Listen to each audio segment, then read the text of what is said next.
Welcome to another fun-filled Monday edition of Second City Sports. We're live in the living color right here on Sports Zone Chicago, along with Miss Lakeena McGee, which is she. I am Sidney Brown. Hey, that's me. You can follow yours truly on the Twitter, X, and the IG at SidKid80. Once again, it's SidKid80. That's SIDKID80. That's SIDKID80. You can follow Lakeena McGee on the Twitter, X, again, IG. Make sure you download that Sports Zone Chicago app wherever you get your apps. You want to know why? Because we said so, that's why. Also, so you can catch up on the other live shows that we have airing throughout the week. So if you happen to miss them, you can go back and watch them and listen to them all on the Sports Zone Chicago app. Cannot talk to it today. So make sure you download that Sports Zone Chicago app today. Speaking of Sports Zone Chicago, please follow them on all social media platforms on Facebook, Twitter, X, Instagram, and YouTube. Once again, please find and follow Sports Zone Chicago on all social media platforms.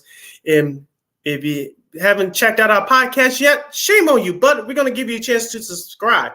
We are at War Media Podcast, WARR Media, PODCASTS. We are on all podcast platforms, including the iHeartRadio app. And while you're at it, please give War Media a follow on all social media platforms at WARR Media. That's War Media on Facebook, Twitter, X, Instagram, and YouTube. Once again, at WARR Media. And thank you very much in advance for your support. Like, share, subscribe, and tell your friends. We are unapologetically fun, and we have very definite opinions. If you have any definite opinions during our 2-hour extravaganza, we call it Sports Talk Radio Show, you can always hit us up in the comment section at Sports Zone Chicago's Facebook page or at Sports Zone Chicago on YouTube. Type in those questions or comments in the comment section. Lakeena will get them up on the screen for you. But if you decide to troll and don't do something silly or stupid, I've given Lakeena full power to give you full stability boot. Toodles. But before we begin, we must remind you that you also catch Sports Zone Chicago now available on Roku TV. That's right. So celebrate the squad. Give it the program. Sports Zone Chicago is now available on Roku TV. If you already have a Roku television, just tap on that sports folder and download that Sports Zone Chicago app. If you do not have a Roku television, but you have some handheld devices laying around, iPhone, iPad, iTouch, your Chromebook, or your PC, just hit up the Google Play Store, download that Roku TV app, and access Sports Zone Chicago through that avenue. So no more excuses. Celebrate the squad and get with the program. Sports Zone Chicago is now available on Roku TV. 24 hours a day, 7 days a week, 365 days a year, live and on demand. Anytime, anywhere. And you know we will provide. However, a little bit off today. I'm about to say, a little off key, but that's okay. We got a lot to do here on Second City Sports on this. Well, I don't know what you want to call this holiday. So if you're watching this, if you're off today, and you're watching this for the very first time, welcome. Don't be strangers. We're going to talk about the rest of the NFL Week 5 slate. We're also going to do Week 6 of college football, some very interesting developments with some teams. And also, too, we get you ready for the hockey season with one of our new friends, her hockey writer, it's Book Laforno. We'll have her on at the bottom of the hour. Of course, we'll recap the Bulls. You know, okay, not too bad yesterday against the Milwaukee Bucks. And if, time permitted, old school team Monday, again, time permitted. But first, we're going to do with the rest of the NFL Week 5 slate. Says there was no Bears game today. Thank the Lord.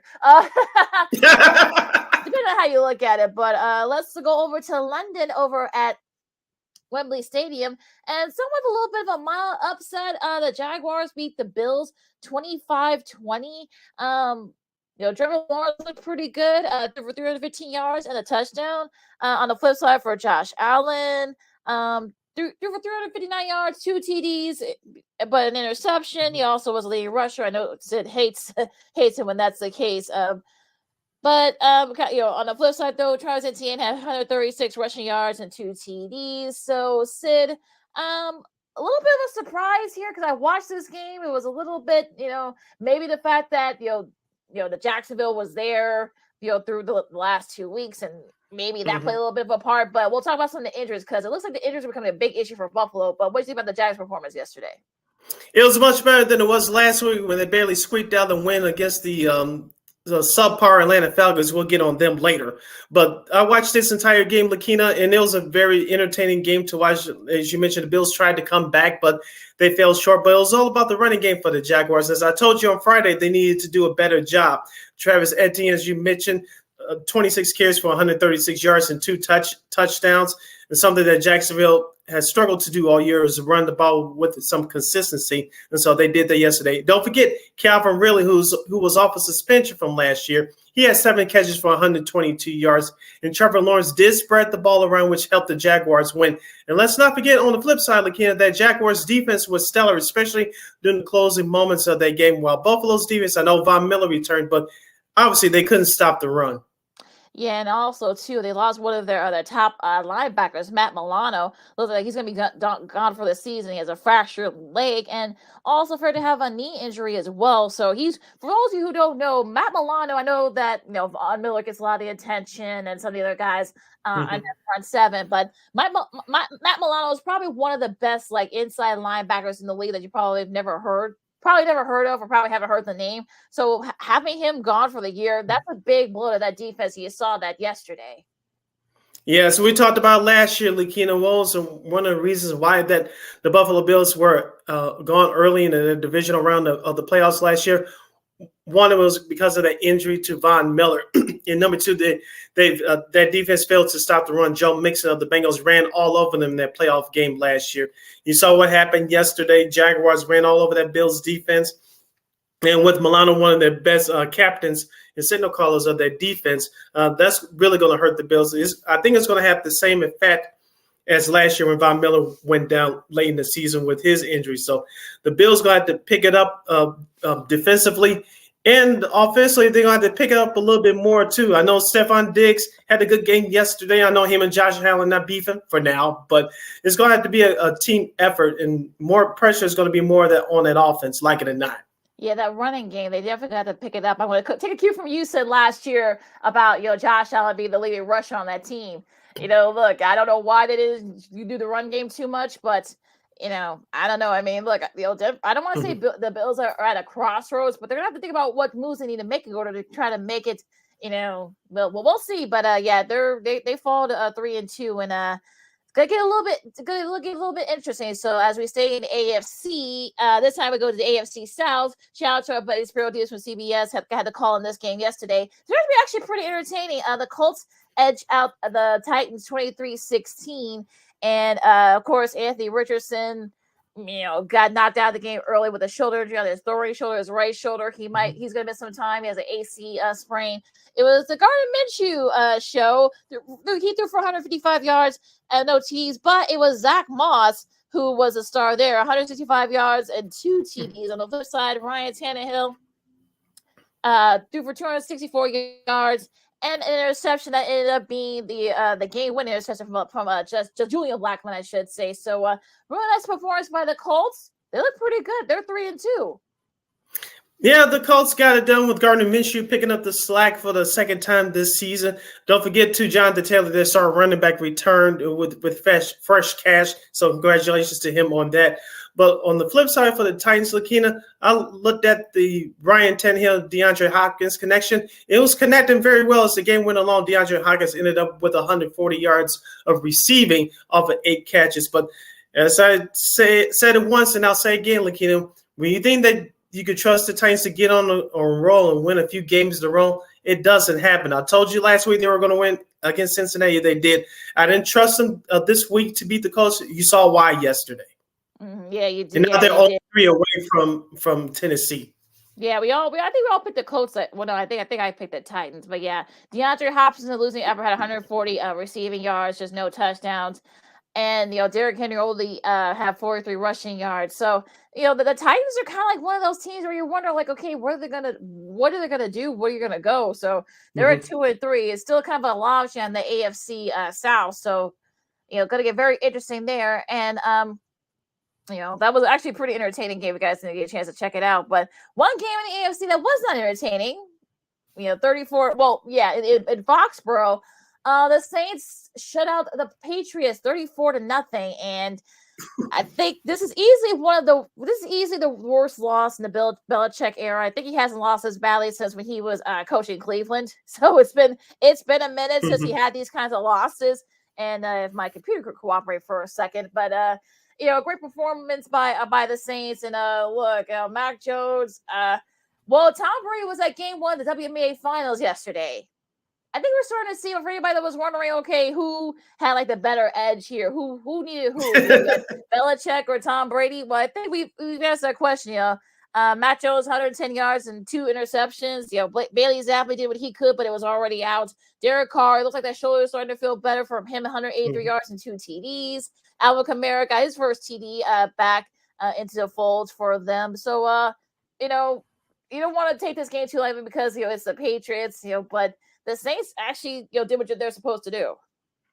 Yeah, as you mentioned, Lakeena, the Saints took on that game from the start. They outscored New England in that first half, 21-0, and they continued on their roll in the second half. Lakeena, remember Christine, our girl Christine Manigal, who picked the Patriots on Friday? She said that Bill Belichick was upset because of the loss they suffered at Dallas the prior week. I don't know if he caught some of that press conference yesterday. He looked like someone stole his possessions, stole his dog, stole everything, and he doesn't know what to do. I think we posed a question the last couple of weeks. Will Bill Belichick, or Bill Belichick, as we call him on this show, will he receive his parting gifts, i.e. his link card and pink slip?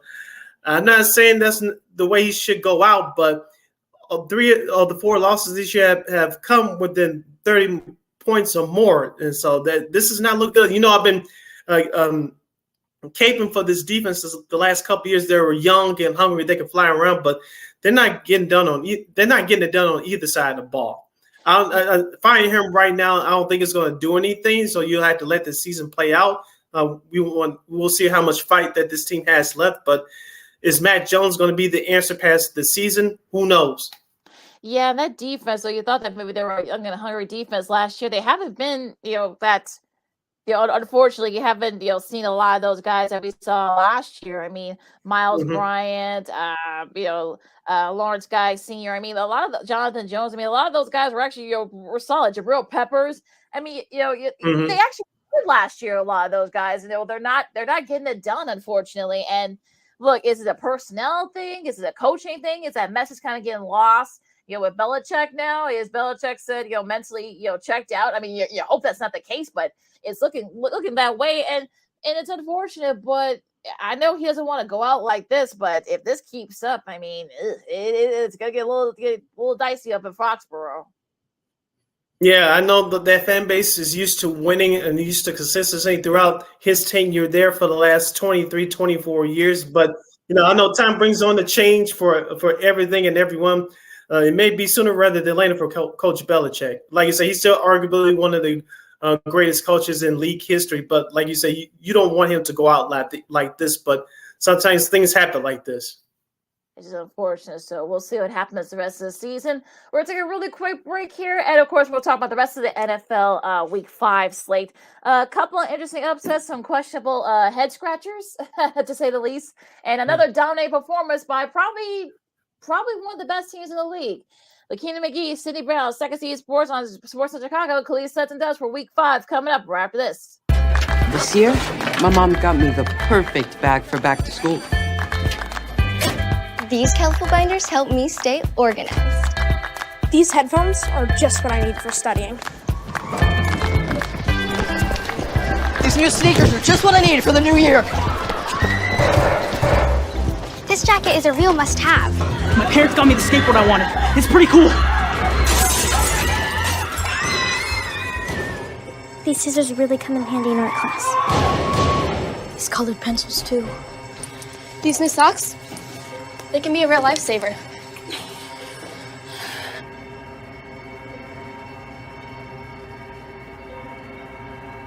I finally got my own phone to stay in touch with my mom.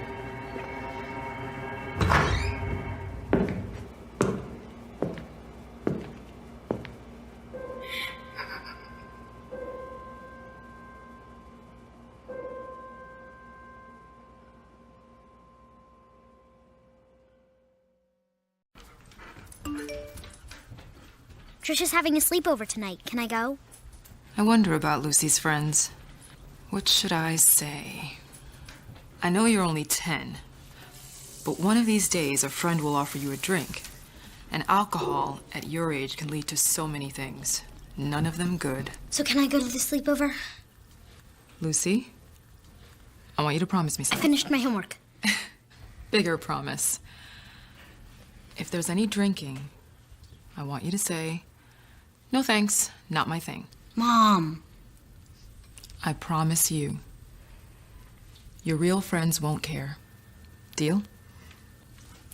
Sure. Really? I promise, Mom. They really do hear you. Did you pack your toothbrush? For tips on how to start the talk, visit underagedrinking.samhsa.gov. A public service message from the Substance Abuse and Mental Health Services Administration.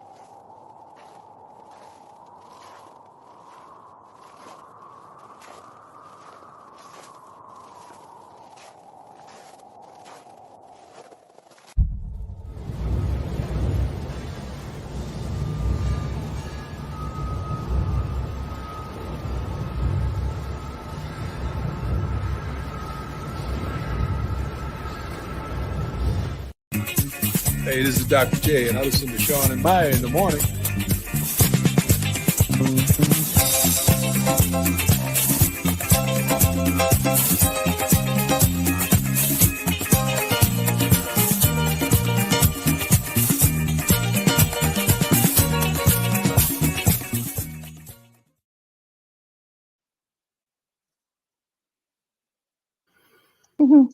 Welcome back to Second City Sports, the Monday edition. We're live in another color right here on Sports Soul Chicago. I'm Sid. That's Lakeena. You can follow yours truly on the Twitter, X, and the IG at SidKid80. Once again, it's SidKid80. That's SIDKID80. SIDKID80. You find Lakeena McGee on the Twitter, X, again, IG.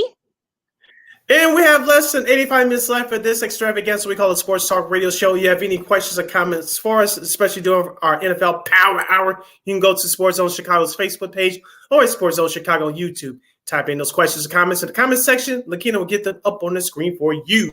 Oh, okay, Sid, let's soldier on here with the rest of the Week 5 slate in the NFL. In the AFC North, you got Pittsburgh beating Baltimore 17-10. You would think, okay, yeah, that's a normal score, but there was really nothing normal about the score. There were a lot of drops. There were some turnovers. There were some questionable decisions. There was a lot of weird stuff happening. Kenny Pickett threw his game-winning TD pass to George Pickens, who had 130 receiving yards. On the flip side for Lamar Jackson, 236 yards. But interception, Gus Edwards had 46 rushing yards for them. Sid, I watched this game. Of course, there was no Bears game, so I watched this game. This aired on CBS. I'll let you go first with this one because I got some things to say about this game. I was flipping back and forth between this game and a couple other early games that were interesting. But what I saw after that first drive, Lakeena, with Baltimore, I said to myself, here we go. You take advantage of an injured, battered up Steelers team who were lacking in confidence, but yes, you mentioned they had a lot of drop balls. Zay Flowers, Odell Beckham Jr. They didn't run the ball more than I thought they would. And defensively, Lakeena, they just got lost, especially in their fourth quarter when the Steelers came back scoring 14 of their 17 points. So I don't know what's going on with Baltimore, but give Pittsburgh credit. They took advantage of a wounded animal. They were wounded animals themselves, but Pittsburgh took advantage of that slide door that was open to them. Thanks for the miscues of the Ravens yesterday at home. And T.J. Watt, he's the best defensive player in the league right now. I know you got Aaron Donald, who's the greatest right now from the Rams, but who's the best defensive player right now? T.J. Watt, he came up with a big play yesterday to end that game. Yeah, he had a couple of big sacks, and It was, definitely one of those games where it was really like literally one of the, of course, in this rivalry, it will always be something weird that happens. Of course, like you said, there was a lot of drop balls. I mean, there were some turnovers on Lamar's end, and a lot of it's just a bad game all around for Baltimore. They're 3-2, but yet Pittsburgh's got the tiebreaker right now because they're 1-0 in the division. So this is definitely going to get very interesting in the AFC North, because I'm not giving up on Baltimore just yet, but that turnover thing and all the questions. We'll get to it in studs and duds, but just a couple of bad turnovers. He had 2.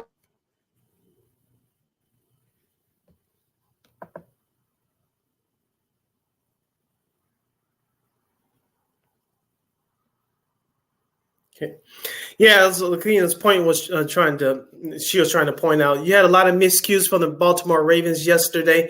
You had a lot of drop passes, and it was a couple of questionable decision-making techniques by Baltimore Ravens head coach John Harbaugh. And so that's one of the reasons why the Baltimore Ravens lost yesterday. On the flip side of Pittsburgh, many people thought that Mitchell Trubisky was going to get the start, but Kenny Pickett's knee was okay. Of course, he injured it last weekend in a loss at Houston, but he did pretty well for passing for that game with a touchdown to George Pickens, which picked up the win for the Pittsburgh Steelers as they beat the Baltimore Ravens 17-10. Oh, all right, Lakeena, you're back.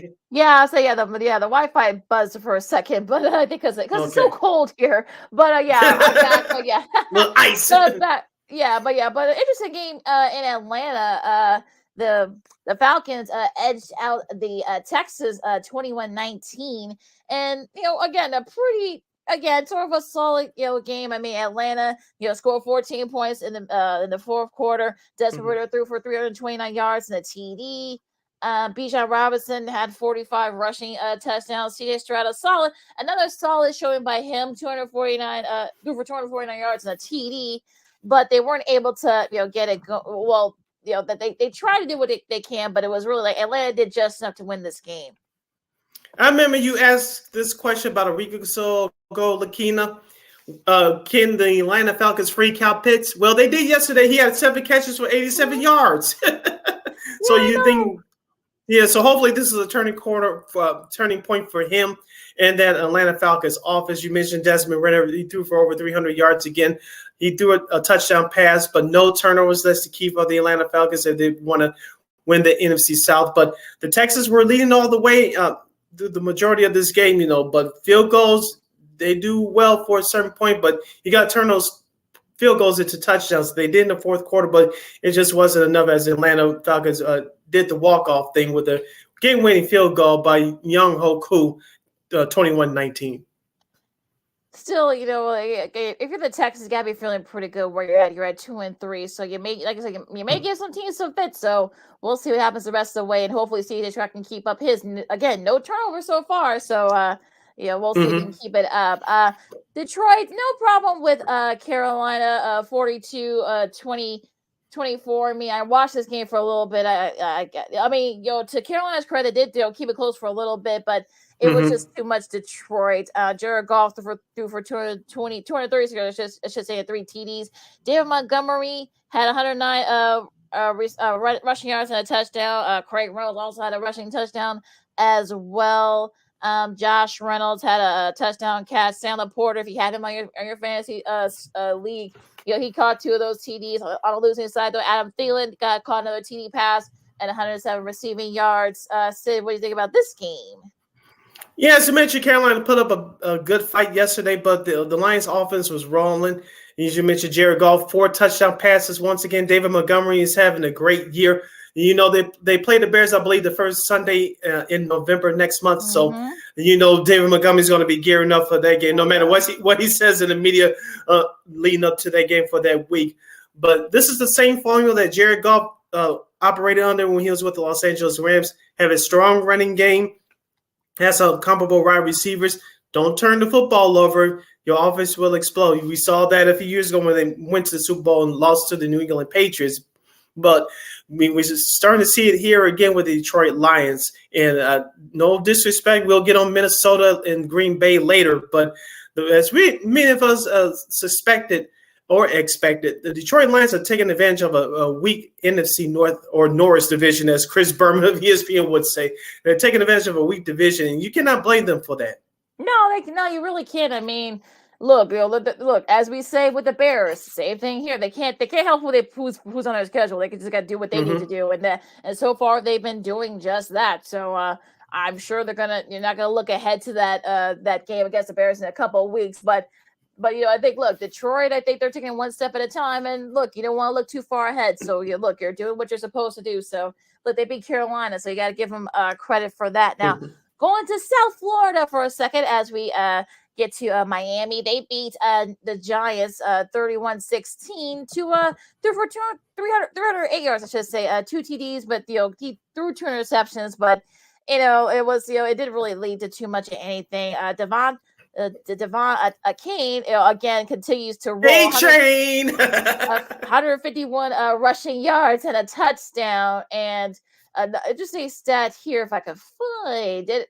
He already has, that's his third straight game with 100+ rushing yards and a rushing TD. The only other rookies to do that in the last 35 seasons, Mike Anderson, who did in 2000 with the Broncos, and Barry Sanders, who did in 1989 with the Lions. Wow, you're taking me back with those last 2 names, especially Barry Sanders. Good grief. We both getting old. But Lakeena, I did watch the majority of this game via this computer screen yesterday. And the Dolphins took control of this game, in my opinion, late in that second quarter, even with that pick six that Tua Tagovailoa threw. The Dolphins just had all the weapons. The Giants didn't have anything. Daniel Jones did not have a good game. He was benched in the fourth quarter because of an injury. That's what head coach Brian Dable said yesterday. Okay, that's what happens, so be it. But that Giants defense kept the Giants in it yesterday. As we said on Friday, Lakeena, Saquon Barkley's absence is much more maligned now, because if he was in there, they would score more than 16 points. And let's not, on the flip side for Miami, let's not forget about Tyreek Hill.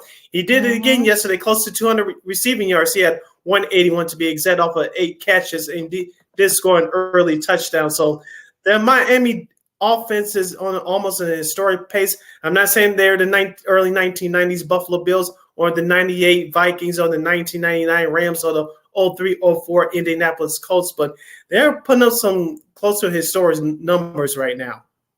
Absolutely. Now they're looking really good so far. Now that Jason Pennick INT for 102 yards, that kind of kept the Giants in it for a little bit, but they really just couldn't get together on the offensive side. So you just imagine if Barkley was there, but I mean, look, the Giants, it's just.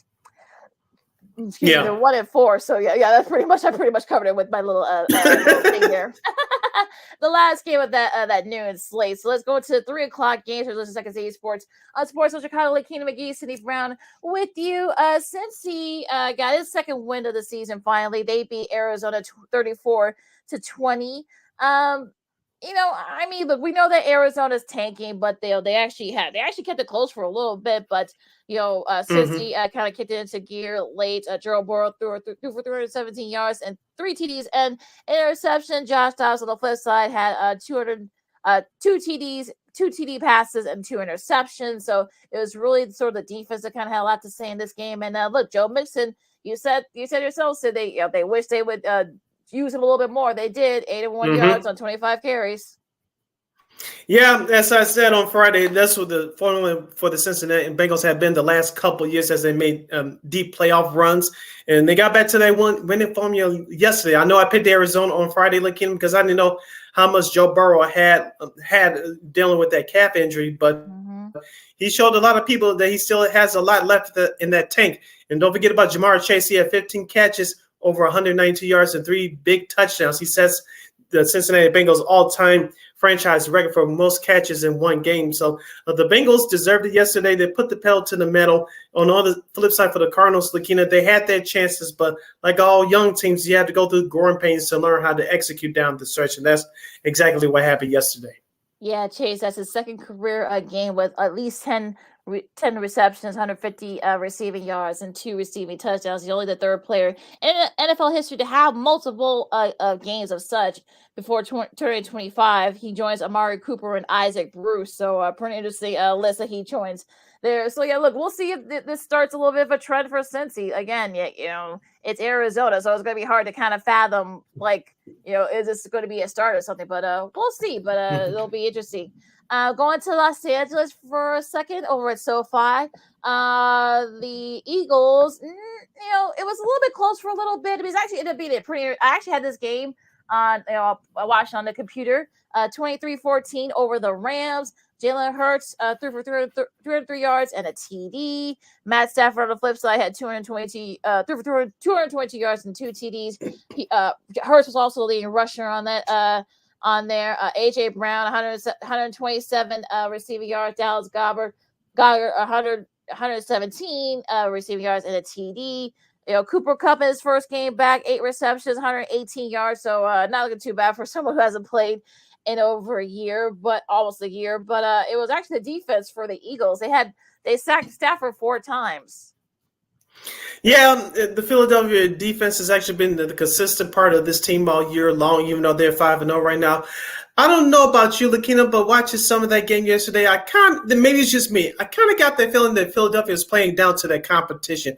I know the Rams, not the same Rams that won the Super Bowl a couple of years ago, but I got that feeling that, and it's been a problem with Philadelphia off and on so far through the earlier part of the season. Are they playing down to their competition? They do make the plays when they have to, when the chips are on the line. But I just didn't get the feeling that they were supposed to dominate the Rams, but I didn't get that feeling yesterday. Now on the flip side for the Rams, Matthew Stafford, you mentioned Cooper Kupp was back. He did help them, but Matthew Stafford missed a Cooper Kupp a couple of times, especially late in the game there. And Pua Nakua, yes, glad I said his name right. Yeah.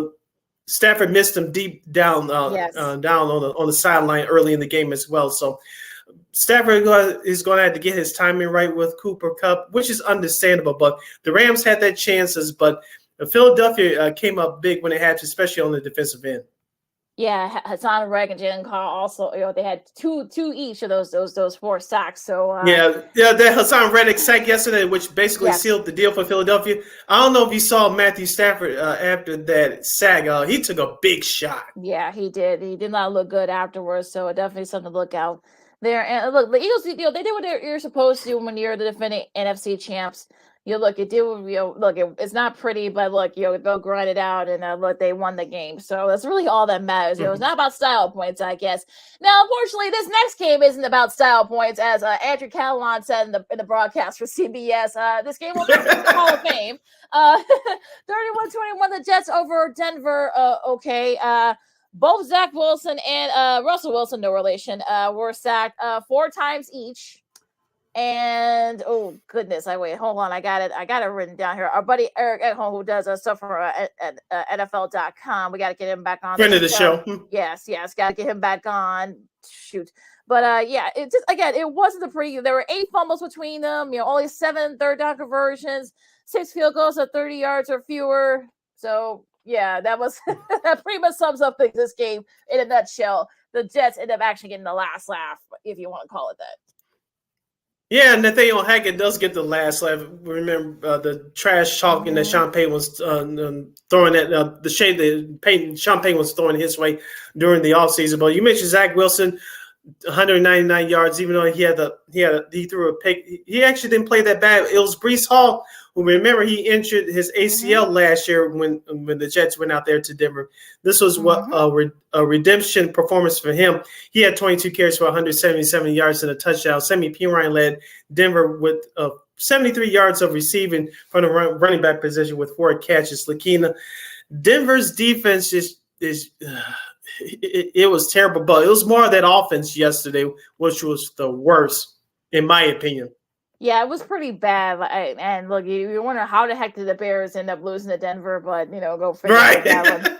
But real quick, Lakeena, do you like Denver's color rush uniforms? I kind of do. I like it. I always look like I always like the old orange from the way back in the day during the John Elway, Steve Allen days. So I remember those uniforms. But these are actually pretty cool. But they didn't play very well in them. So you may want to burn them. But look, Nathaniel ended up getting the last laugh for the Jets. So again, not the prettiest game, but again, look, the Jets. I mean, we'll see if they can put a run together. It's gonna be a lot, so we'll see what happens. The last game, what was actually one of the Sunday games of the week? You got the Chiefs beating the Vikings 27-20, and Patrick Mahomes threw for 281 yards and 2 TDs. Kirk Cousins threw for 284 and 2 TDs, so they were pretty even there. Isaiah Pacheco had 55 rushing yards and a TD. They didn't use a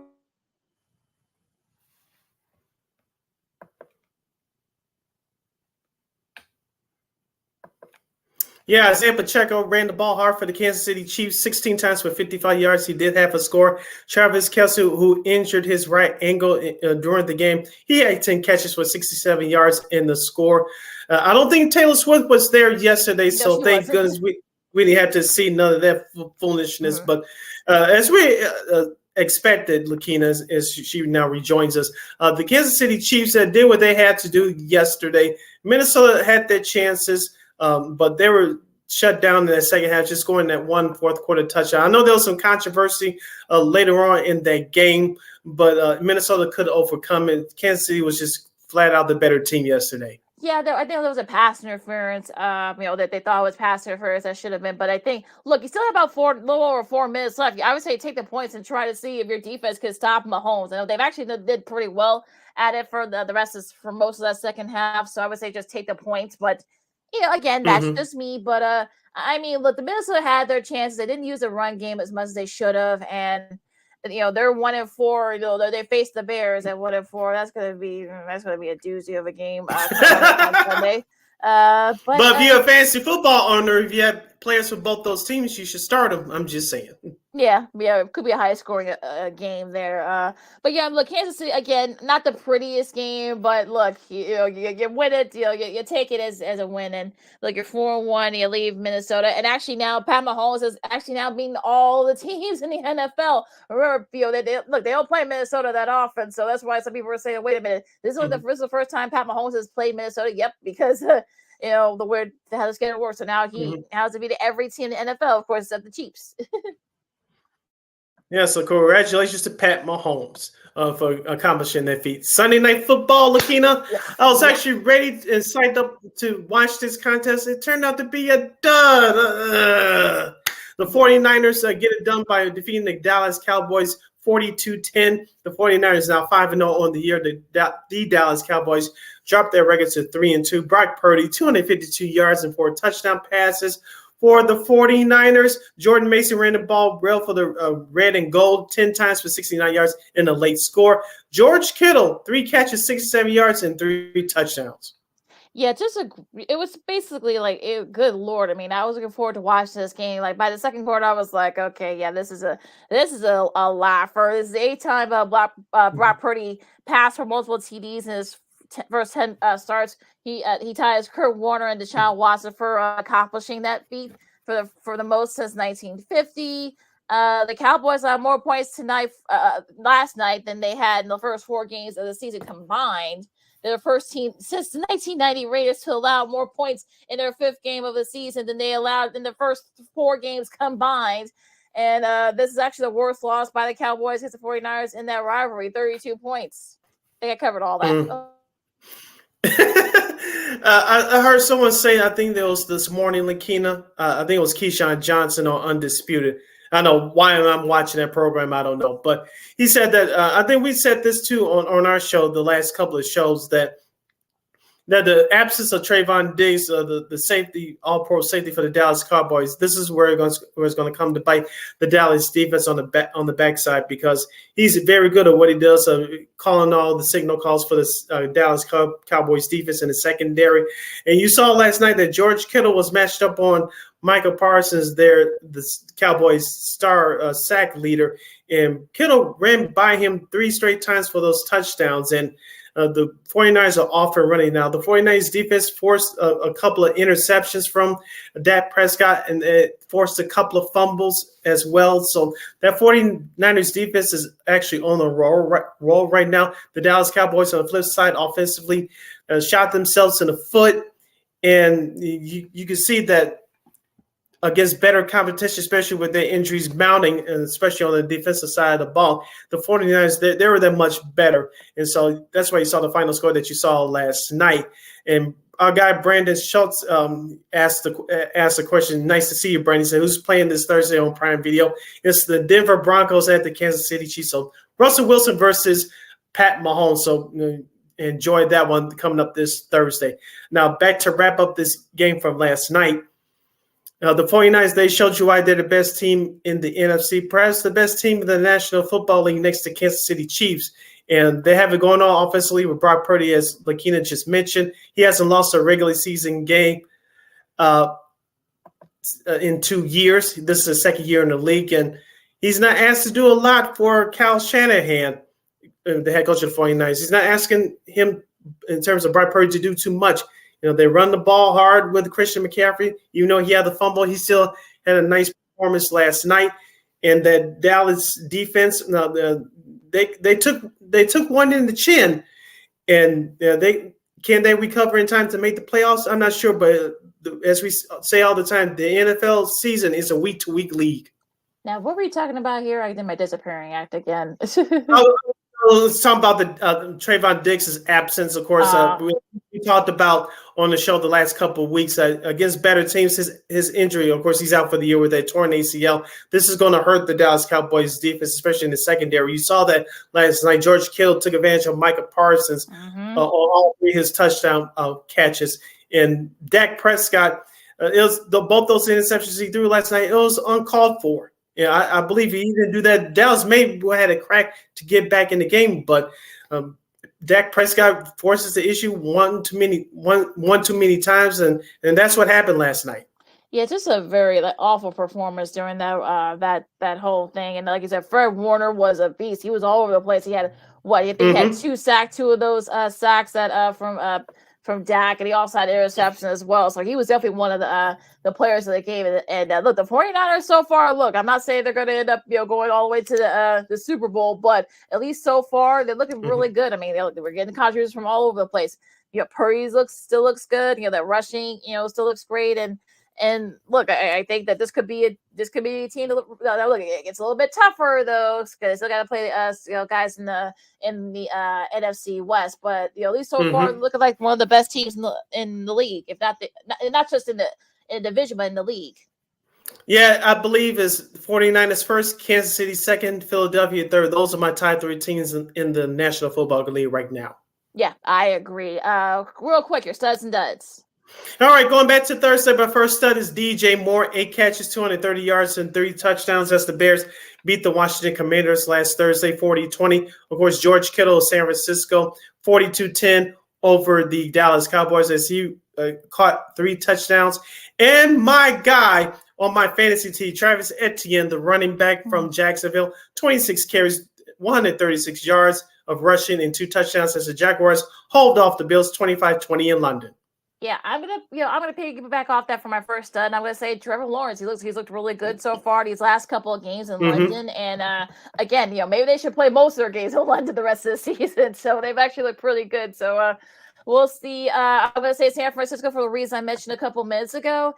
And my last. Okay, I'll say that the Pittsburgh Steelers. I mean, look, they've looked really good. Again, was the prettiest the way they did it? Was it conventional? No. Yeah. But look, they were able to give Mike Tomlin credit. They were able to pull it out, and now they're leading the AFC North right now.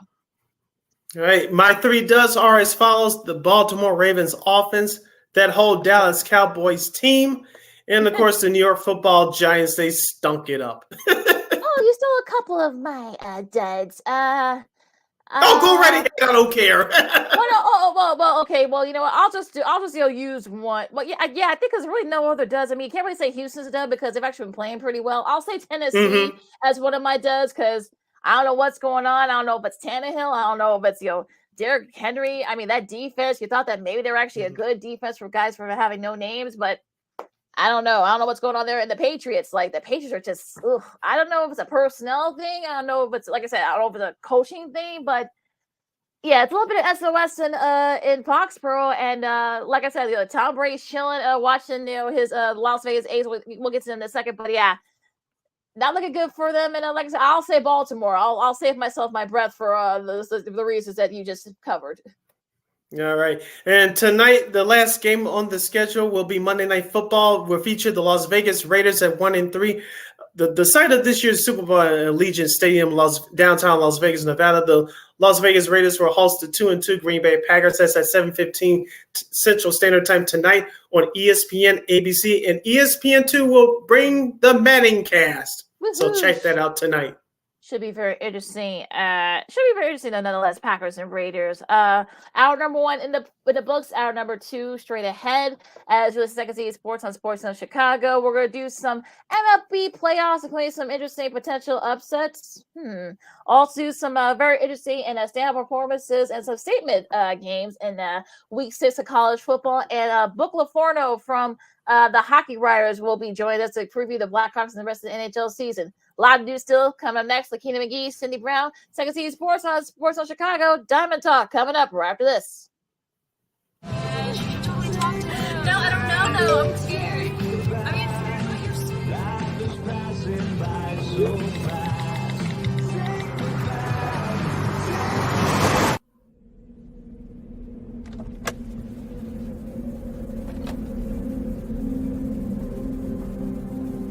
Do you know that you're in my lane? No, not at all.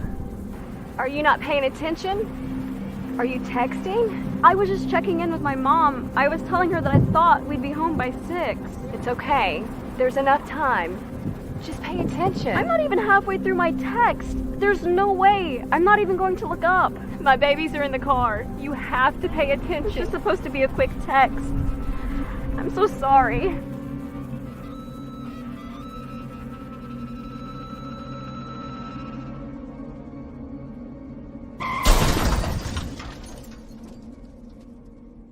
Hi, I'm Tom Brady, the director of DODEA. September is National Suicide Prevention and Awareness Month. The simple act of reaching out and caring for those in our communities is something we all can do. Just being there for someone you care about can be a tremendous first step in getting them access to confidential resources and support that they need. It only takes one person and one small act and 1 minute to make a difference. Let's make a difference.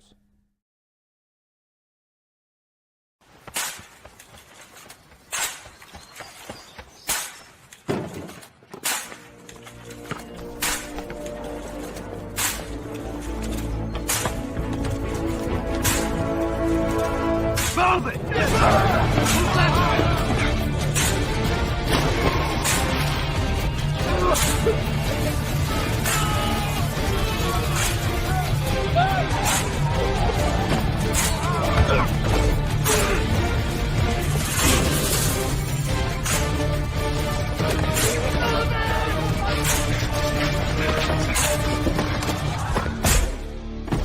Many will hear the calling.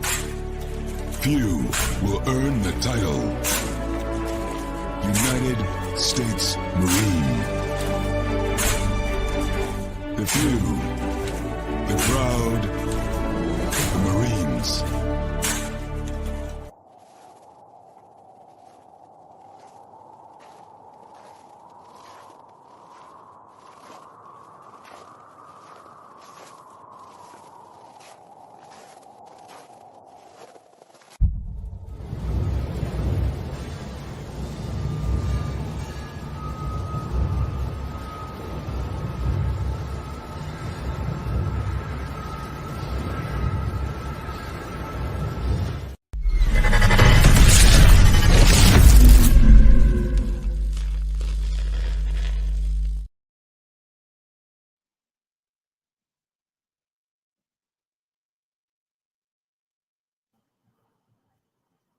Welcome back to hour number 2 of Second City Sports, the Monday edition. We're live in living color right here on Sports Zone Chicago.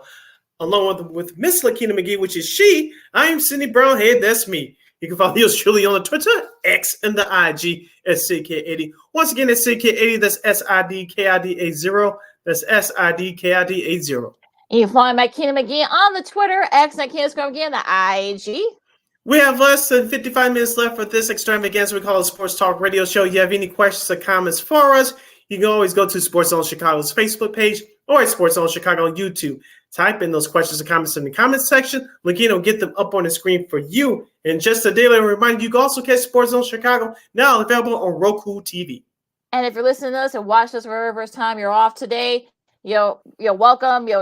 Join us. Make sure you subscribe. Tell your friends. We're gonna have to do this rapid fire, Sid. So let's go to the MLB playoffs first. The NLD, let's do ALDS since they're ahead in that department. They already played their second games, and look, if we could, depending on how you look at it, yesterday. The Rangers, bring out the Rangers. They beat the Orioles 11-8, and now they're leading the best of 5 series, 2-0. And look, give credit to that offense. I mean, they've been, Corey Seager, I think that he looked really good. I mean, he had he drew a walk I think the first time that first player in MLB history to walk 5 times, that game yesterday.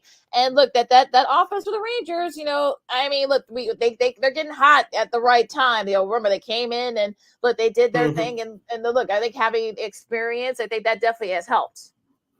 Yeah, so don't forget about Jordis Garcia and also too Marcus Semien and Corey Seager as well. So they have some big bats in the line. Don't forget about Nathaniel Lowe as well. But I want to go to the flip side with the Baltimore Orioles. Kyle Bradish actually did a great job as the starter in Game 1 on Saturday. He kept the Baltimore Orioles in the game, but Baltimore just couldn't get their tying run across when it counted. And of course, yesterday they're starting pitching. They're pitching all around, starting with their starter. It imploded on them. As you mentioned, the Rangers jumped on them early and never looked back. I'm not going to sit here and say that this series is over, but Baltimore, they need to take a page out of Texas book from yesterday, be more of the aggressive team offensively. Cedric Bones leads the top of their lineup. Of course, Adley Rutschman had his first, career home run over the weekend. So Anthony Santander had a home run yesterday. So Baltimore needs to take a page out of the Rangers book and be more aggressive offensively, because talking about Baltimore, have never led in this series so far. It's been the Rangers through the first 2 games of this series. Maybe they need to copy off what they've been doing here, and hopefully they can do it down there in Arlington. They can kind of jump ahead early and see if you can kind of get some momentum and try to win these next 2 games. The first Game 5 back at Camden Yards. So should be interesting to see what happens. But Texas has been looking really good. Now on the flip side, though, Minnesota. I don't think anybody saw this coming, but they were able to come back and they beat the Astros 6-2. And look, it was definitely another one of those instances where, and I guess Carlos Correa got a little bit of revenge on his former team. He had 3 RBIs in that game last night, and he's the main reason why this series go back to the Twin Cities tied at 1. Yeah, Framber Valdez did not have a great start for the Houston Astros last night, but he did settle down as the game went on. But the Minnesota Twins, they were down big in Game 1, came back towards the end of Game 1, but they fell short. But they carried that momentum, as many people expected, into last night's Game 2, and that's why they got the victory on the road. Can Houston win this series? Sure, but I think the Astros, being the defending world champs, and having a lot of those veterans with a whole lot of pride on that side of the locker room, they're going to come out of Minnesota, in my opinion, with at least one victory. They have to if they want to stay alive in this series. So I think it's going to be a split in these next 2 games. The Astros, even though they've gone through injuries and inconsistencies with their starting pitching, they're still too damn good, especially offensively, to play like that. To give Minnesota credit last night, as I mentioned, they carried the momentum from Saturday night's loss in Game 1 and delivered in Game 2. But the Houston Astros are too talented to go out like this. I know Yordan Alvarez had a home run over the weekend, but the Astros just got to buckle down. It really starts with their starting pitching. I think the offense is still going to be there, but it really starts with their starting pitching. Yeah, it'll be interesting to see. Justin Verlander had a great start in that Game 1. That was one of the reasons why it was actually after he left, Minnesota, made the run of it. So, you can say Minnesota could probably be up 2-0 right now as we speak, but it is interesting. Going to be interesting to see, especially a pivotal game 3 coming up. We'll talk more about that in a second. Now, the NL game 2s, they start tonight. Come back tonight. Philadelphia and Atlanta, I should say, and Atlanta. I mean, look, I'll be honest. I wasn't surprised that Philly was able to pull it out. I mean, in that first game. Look, these two teams know each other very well. They're both division rivals, so this is definitely one of those things where, look, Philadelphia, to their credit, I mean they've been they knew what to do and they knew where to go, and it'll be interesting to see Zach Wheeler against Max Fried for Atlanta. I'm not gonna say that if Philly wins, this is gonna be like one of those things where, but at least so far, this could go the distance. Yeah, this is a definitely must win for Atlanta tonight, as you mentioned. That they did not score now one run on Saturday night. I did watch some of this game live. But as I told you, Lakeena, the Atlanta Braves, you cannot be in danger of turning it on and turning it off come playoff time, because I know they're one of the first teams to clinch their division. But they couldn't take advantage of runners in scoring position, especially in that 5th inning when you thought they had a chance to get back into it. Austin Riley strikes out with 2 men on base. Spencer Strider actually didn't pitch that bad for Atlanta, but it was the lack of offense that hurt the Braves at the end of the day. Just like I said about Baltimore a few minutes ago, Atlanta needs to be more aggressive tonight and get to Zach Wheeler early. And Max Fried, I think he's going to be fine as the Atlanta Braves starter. I think he's going to keep the Braves in the ballgame. But it starts up being aggressive, especially on the base pass tonight for the Atlanta Braves. Not just Ronald Acuna Jr., but Ozzie Albies and Austin Riley. Stop swinging and missing with men on base. Put the bat on the ball. If the Braves can do that tonight, I think they'll be okay. And this series will be tied up at 1. Yeah, it should be very interesting to see what happens with that, because I really think, like I said, this could go to distance because these two teams know each other so well. Now, in the other NLDS series, Arizona, we'll see if they can continue rolling. They just hammered Clayton Kershaw 6-6. He's got 5 hits and 5 runs before you even recorded an outing. Overall, he ended up being pulled by the end of that first inning. And look, I don't know if they can keep it up, but if you're the Dodgers, I mean, look, you got Bobby Miller, who's been up. You got Zach Gallen for Arizona. If you're the Dodgers, you want to try and use some of the experience that you guys have. Guys like Mookie Betts and Freddie Freeman. You want to try to jump on Gallen early and give Miller some wiggle room. That way, he wants to be the pressure won't be on him to try to kind of get it going as the bullpen. Luckily, they had a few days off to kind of get things shape up again. But if you're the Dodgers, you better wake up, because Arizona, they're not going away anytime soon. So far, the Arizona Diamondbacks, as we talked about on Friday, Lakeena, they're playing with house money. Of course, they swept the Brewers 2-0 in that wild card series on the road. Of course, they start this series once again on the road in Los Angeles, and they put up a 9 spot, as you mentioned, in that first inning. And didn't we say on Friday, Lakeena, it depends on how this series goes, it could be Clayton Kershaw's last start in the Dodgers uniform. I'm still not ready to say that yet, but it kind of feels that way if Arizona still continues to play it like this. But the Diamondbacks, as you mentioned, jumped down on him early. They were aggressive. They took advantage of a couple of miscues, especially with rookie James Allen, the rookie outfielder in center field. He bobbled the ball early, which he should have caught, and Arizona put up a couple of runs after that on the board. And, of course, the snowball came from there. But as you mentioned for tonight, this is rookie pitcher Bobby Miller's best chance to this is his first playoff start, and the Dodgers need to feed off of him, help him out offensively, like you said. But Bobby Miller needs to pitch almost perfect zeros with the innings he's potentially going to pitch tonight. He's got to put up zeros on the board. And like you mentioned, Zach Gallen on the flip side, he's one of the best pitchers in the National League that people are not talking about because it's Arizona. They're not a flashy team. But I kind of like this matchup for Arizona, Lakeena, but if the Dodgers, and let me say this right now, if the Dodgers do not score at least 2 runs through the first 3 innings, I think Arizona's going to win this ball game because, as we said on Friday, Arizona's playing with house money. No one has expected them to do what they did on Saturday. No one expected them to make it to the playoffs. No one expected them to beat Milwaukee, but they're playing with confidence. They're playing with house money. No one is picking them to do anything, and maybe that's a good thing for this young squad because they don't know any better, and they're just worried about each other in that locker room. And I think that's a good thing.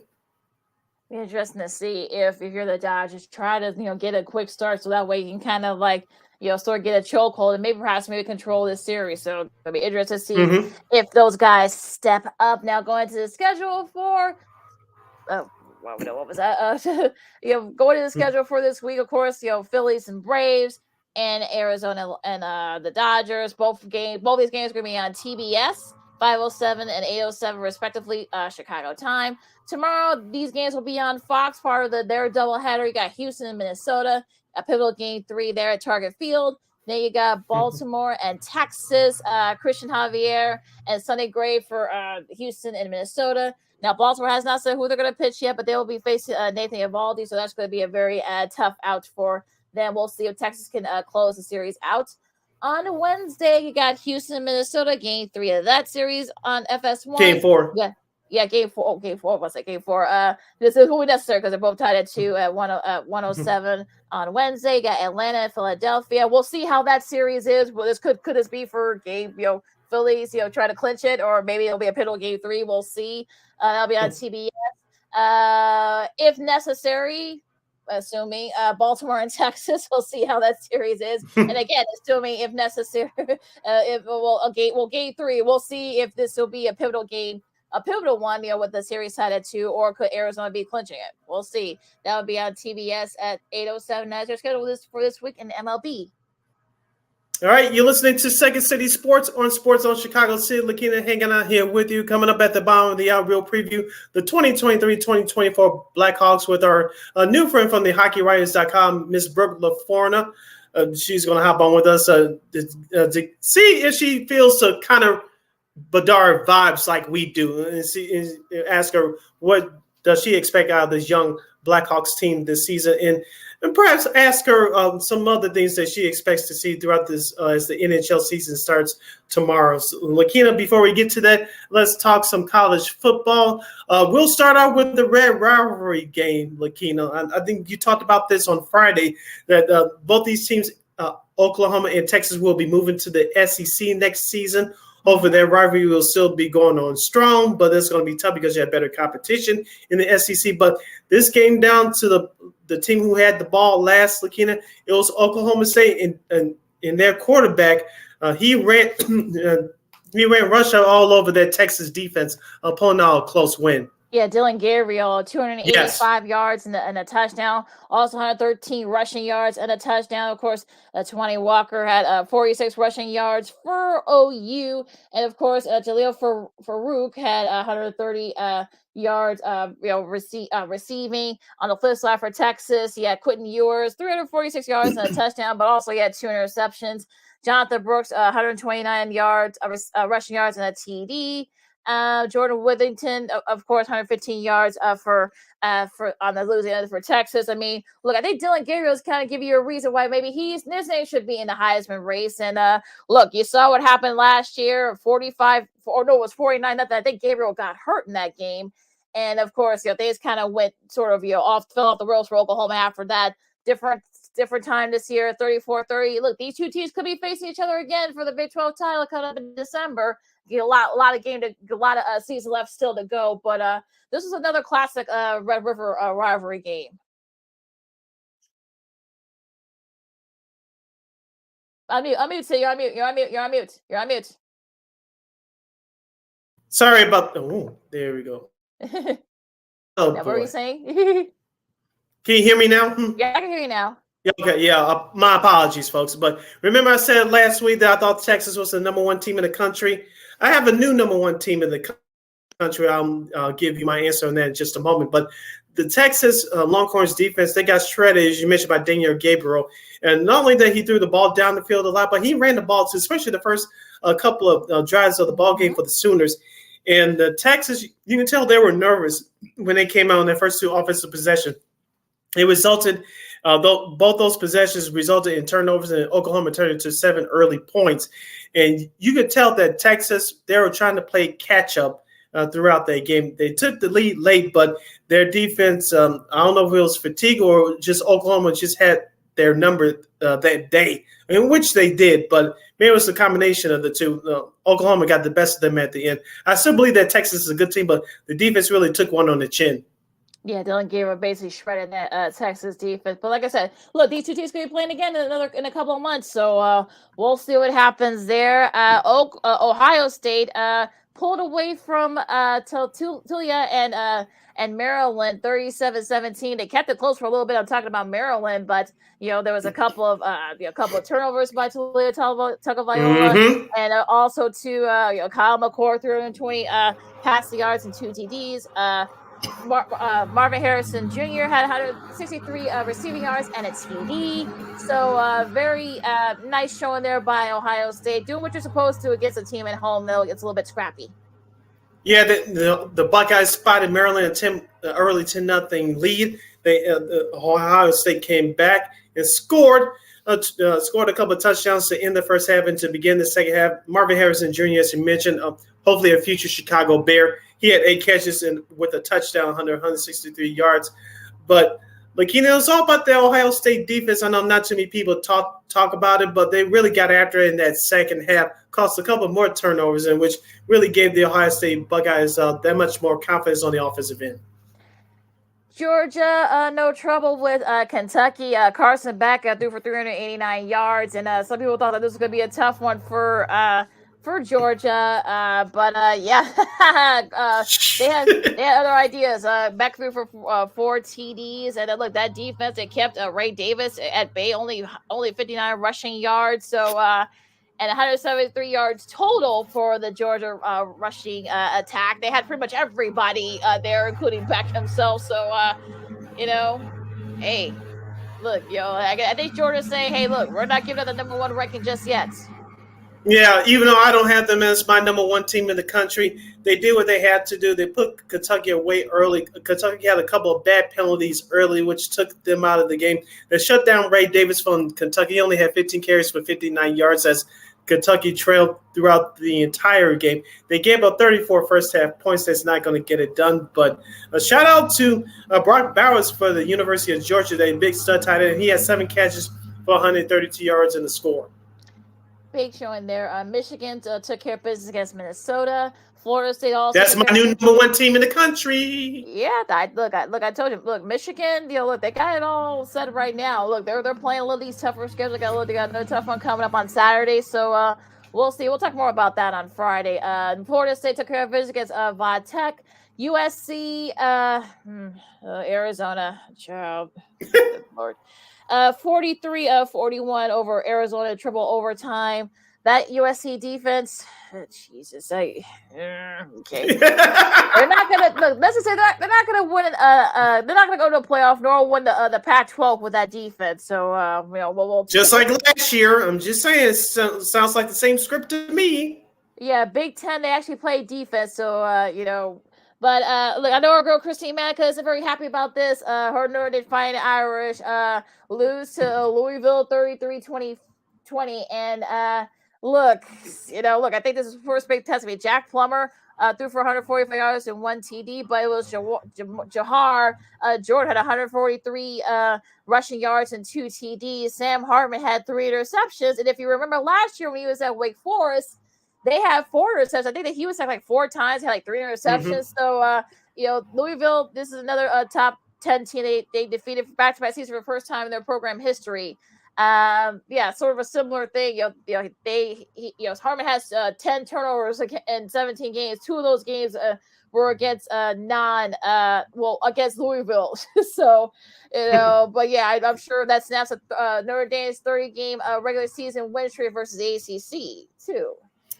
Yeah, and shout out to Jamari Thrash of Louisville as well. He had a big game, 8 catches for 75 yards and a big score.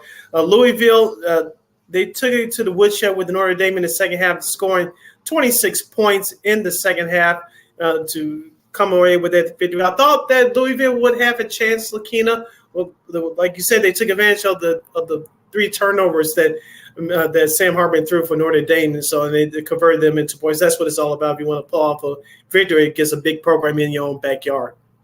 Absolutely doing what you're supposed to. And look, Jeff Rom's doing a great job back there. There's all alma mater. So this is a brand new team. So congrats to one of their biggest wins of the season so far. Alabama and Texas A&M, they held them off 26-20.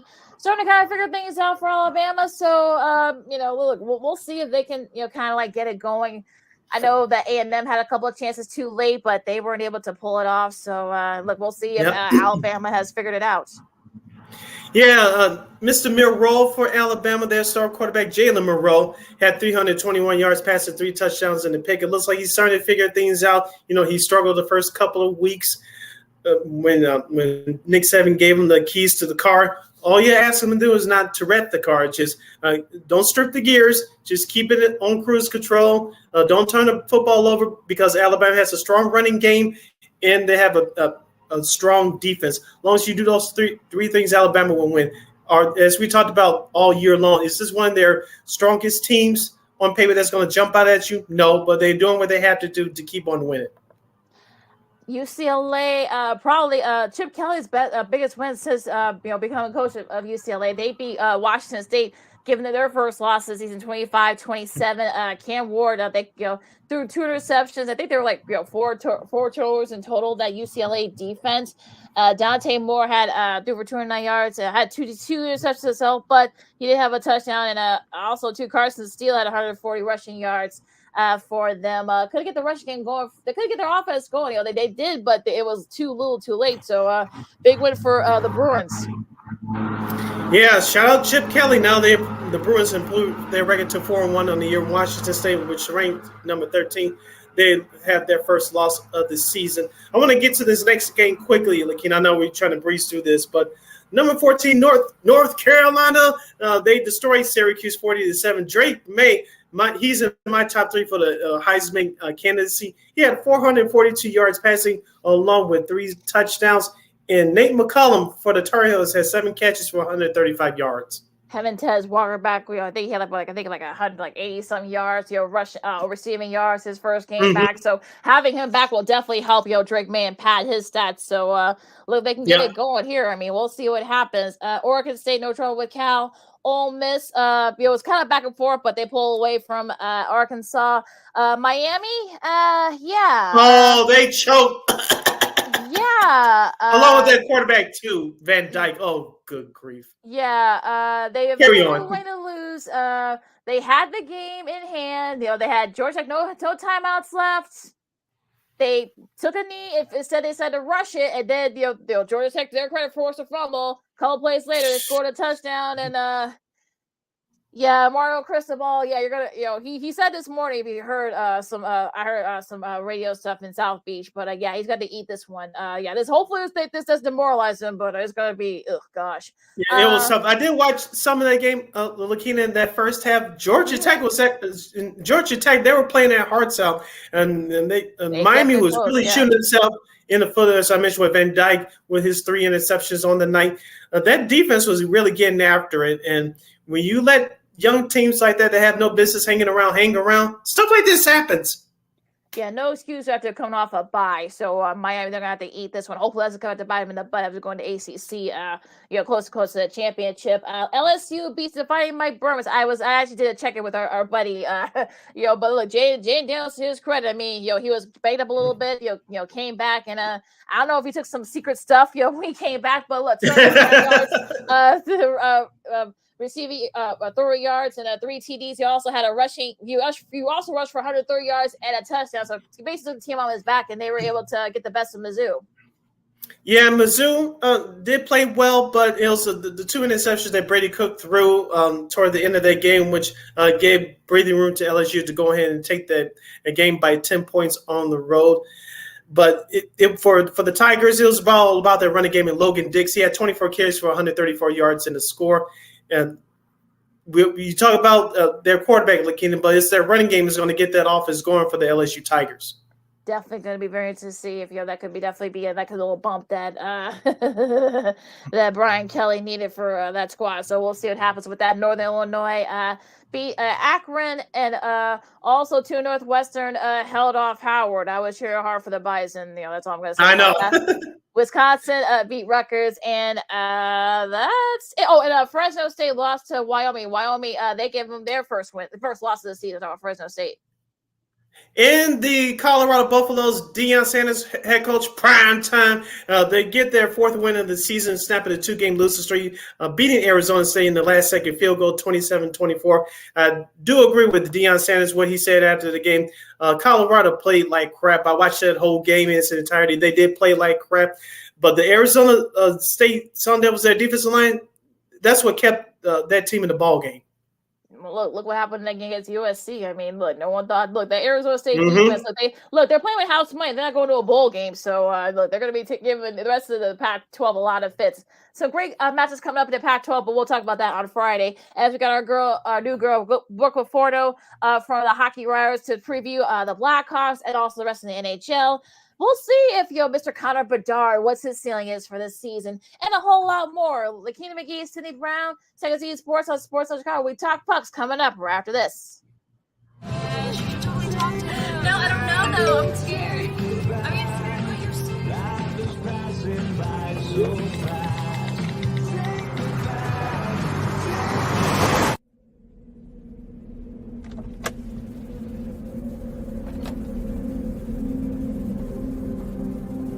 Do you know that you're in my lane?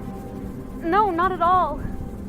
Are you not paying attention? Are you texting? I was just checking in with my mom. I was telling her that I thought we'd be home by 6.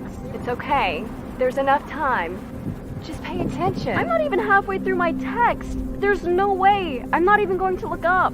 My babies are in the car. You have to pay attention. It's just supposed to be a quick text. I'm so sorry.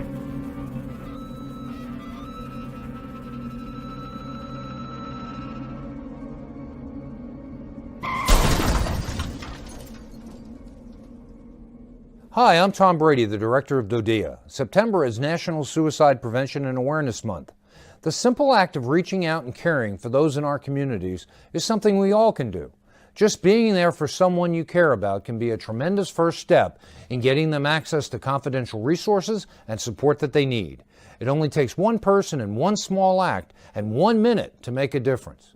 Let's make a difference.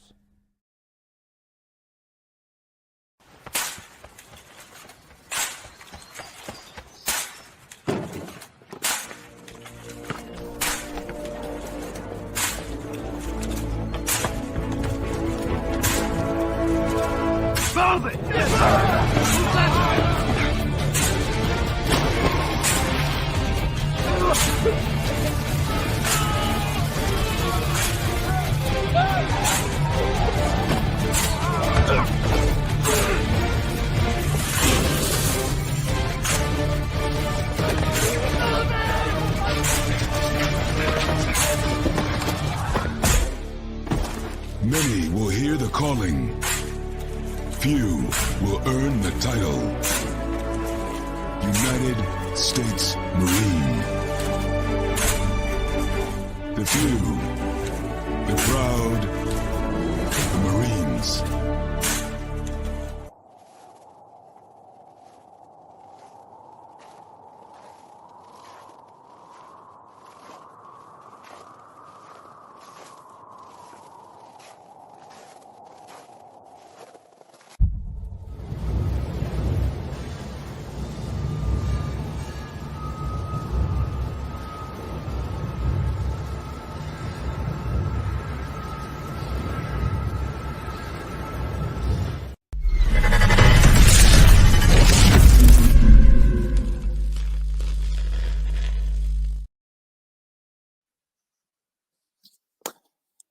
And welcome back to Second City Sports on Sports of Chicago. I'm Lakeena McGee. You follow me at Lakeena McGee on the Twitter, and I can't again the IG.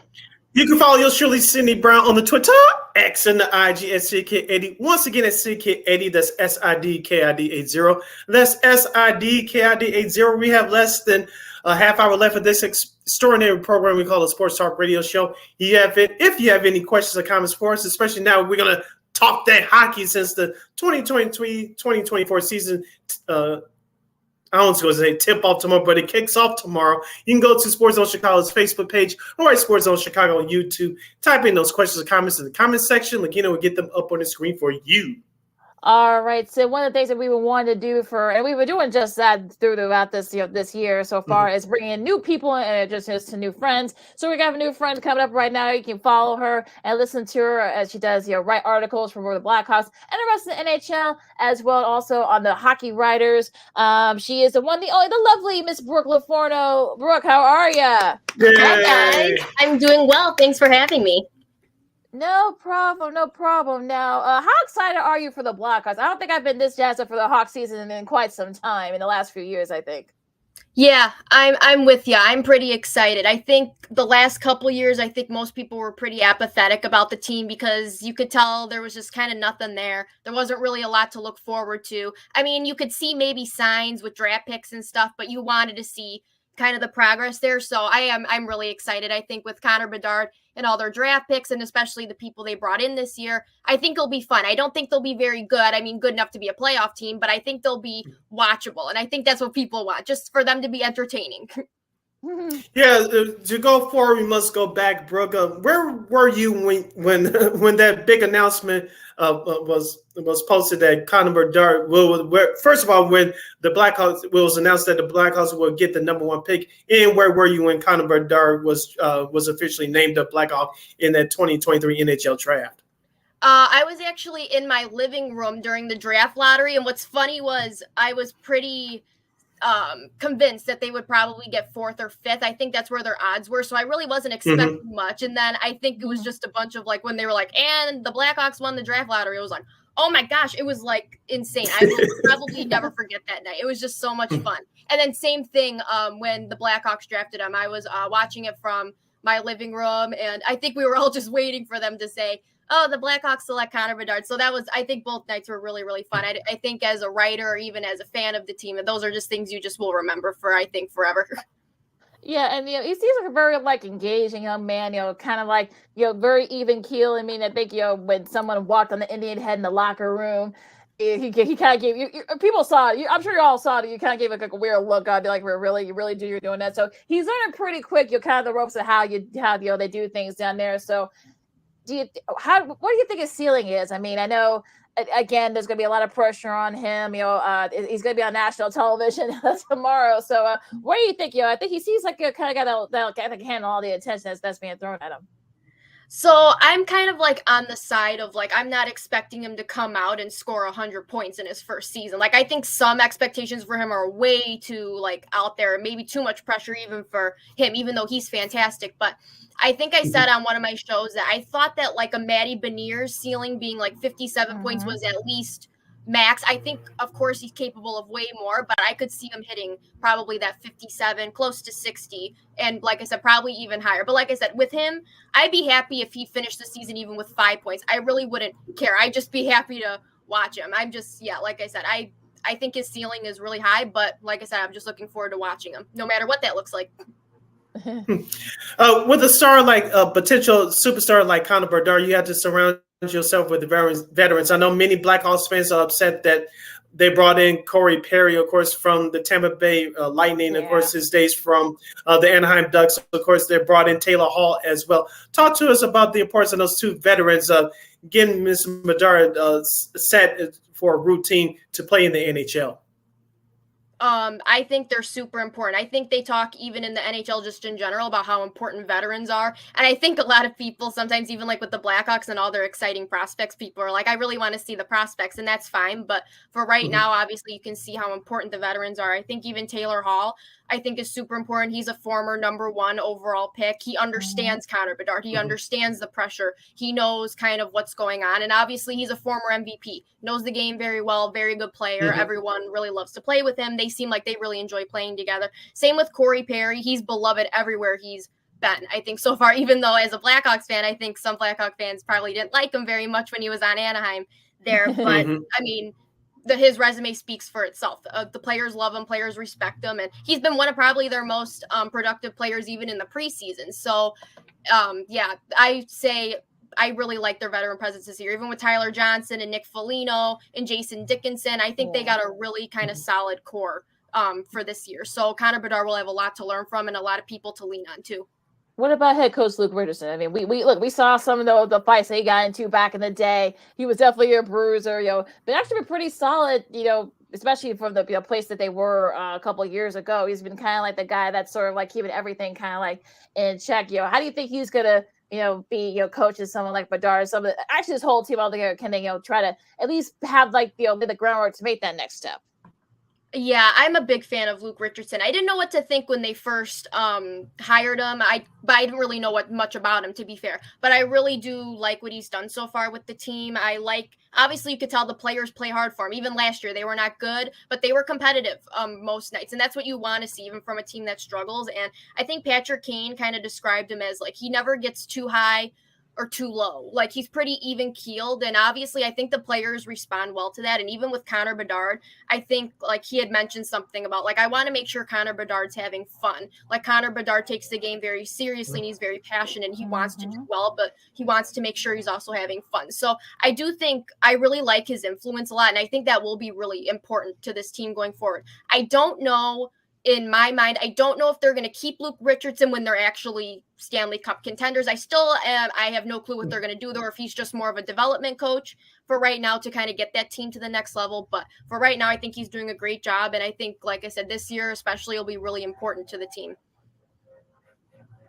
We're hanging out with Brooke LaFerno. She's the Blackhawks writer from the HockeyWriters.com.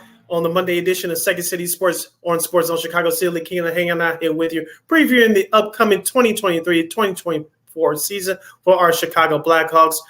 Brooke, let's focus on some of the other young guys besides Connor Bedard who could potentially make an impact this season. You have Boris Tkachuk, Lucas Reichel has been making very much a positive noise throughout the preseason, and Mackenzie Entwistle as well. Talk about those three gentlemen, and what do you expect from them this season? Lucas Reichel, I'm just really excited about his potential. I think he kind of started out a little bit slow once he got recalled from once he got recalled from the Rockford Ice Hogs last year. He was really kind of just wasn't as consistent. Then he really got consistent towards the end of the year and really, I think, showed out. And then this year, especially now that they moved him to center, I already think he's going to have a great offensive year. And now that they moved him to center, that's a little more pressure on his plate, but I'm really excited to see how he does. He did pretty well in the role during the preseason, so I'm really excited. I think he is definitely one to watch. I think he's going to have a fantastic year, especially on the second line, which I think is where he'll mostly be. So, yeah, definitely look out for him. And Mackenzie Entwistle, I am so proud of him. I'm so proud of Mackenzie Entwistle because I didn't really have expectations for him going into training camp. I didn't know if he'd make the team, if I'm being completely honest with you, just because of the numbers game. But he's done, I think, just spectacular. He's been scoring goals in the preseason, and he's probably been one of their best forwards in my mind, or from what I've seen. So I think he's definitely earned the right to be on the team this year. So I'm really excited to see how he does because, like I said, he's earned it. He looks like a different player, and he's still really young. So I'm really happy for him, and I'm a big fan of him. I think he's a great guy. And Boris Tkachuk, he's, in my mind, he's kind of just he's more just of a depth forward. I don't really see him hitting a high ceiling. He kind of just was what he was. He had a good end of the season last year, found a scoring touch on the third line, but overall, I think he and Entwistle probably could kind of switch off. I don't think he'll be an everyday player, but of course, probably one to watch too, as he'll be someone kind of fighting for ice time during the season. What about Seth Jones? I know that he got that big money. He's been kind of up and down. So what do you think his will be this year? So his first season with the Blackhawks, he had over 50 points, and then last year he was in the 30-point range. So he kind of dipped. But I think his ceiling this year will obviously be a lot better for him, especially if he's playing consistently with his ice time, because he gets so much ice time, especially if he's playing with someone like Bedard. I do think those assists and points will be up. I'm personally a fan of Seth Jones. I know a lot of people are kind of iffy on Seth Jones, but I do think what he can provide, especially with his ice time and stuff, has been really good. And last year, I thought he ended on a high note, even though he kind of struggled throughout the season. So overall, I wouldn't be surprised to see him go back into the 50s, maybe 60-point range this season. Sid? Yeah, with all the names that we mentioned earlier with Connor Bedard, can you guys hear me? Yeah, we hear you. Can you hear me, Lakeena? Yes, Okay. yes. Okay. I just want to ask Brooke. Okay. I just want to ask Brooke this. We talked about Commodore, some of the younger guys earlier. Of course, you don't want to hear about see the whole Rockford Ice Hawks team up at once on the big league club. But I know there's a potential couple other guys that are supposed to hopefully come up during the part of the season. What are those names that Hawks fans should expect to make their debuts later on this season? I think, do you know what's funny is, like you kind of mentioned, I think everyone has I thought a lot of people had a great chance of making the team out of camp, but I will be surprised if they don't have at least 4 of those players from training camp up this year. I'm thinking of like Nolan Allen. I'm even thinking maybe David Gust could come back maybe to the team if someone gets hurt, kind of like he did last year. Colton Dock, I know he actually made the team. I think they didn't send him down. And then Isaac Phillips for sure, I think will get a look this year. So yeah, I'm actually excited. I think Rockford as a whole will be a really good team this year, especially kind of with players like Marcel and Anders Bjork. So but I do think we'll see a lot of Rockford players, and I think those will be really crucial, especially down the stretch, probably when we get into like February, March. Mm-hmm. Let's talk about the rest of the NHL, Brooke, because I kind of feel like, like with everything else, NHL season kind of snuck up on people. So who do you think are the favorites? Of course, you got the Vegas Knights, the defending Stanley Cup champs. So, but yeah, are there any sleepers you're looking at? Maybe, perhaps. Do you know what? From watching this preseason, I really got my eye on the Devils. The New Jersey Devils, I just think are a juggernaut. I really enjoy watching them. I think they had a good run last year, so that's a team I'm definitely following, and definitely Dallas, the Dallas Stars. It's always like in my mind, I feel like they're always in there, haven't really taken that kind of next step though. So I'm looking at Dallas for sure as well. We're heading down the home stretch with Brooke LaForno from the HockeyWriters.com. She covers the Blackhawks for that great website. She's hanging out with us right here on Sports Zone Chicago, Second City Sports. Sidney Lakeena here with you. Brooke, let's stick over with the rest of the conference. Of course, you saw what happened with the Edmonton Oilers last year. Connor McDavid had the season of seasons. What do you expect from him this year? And do you think that the Edmonton Oilers will finally take home their elusive Stanley Cup? Mm-hmm.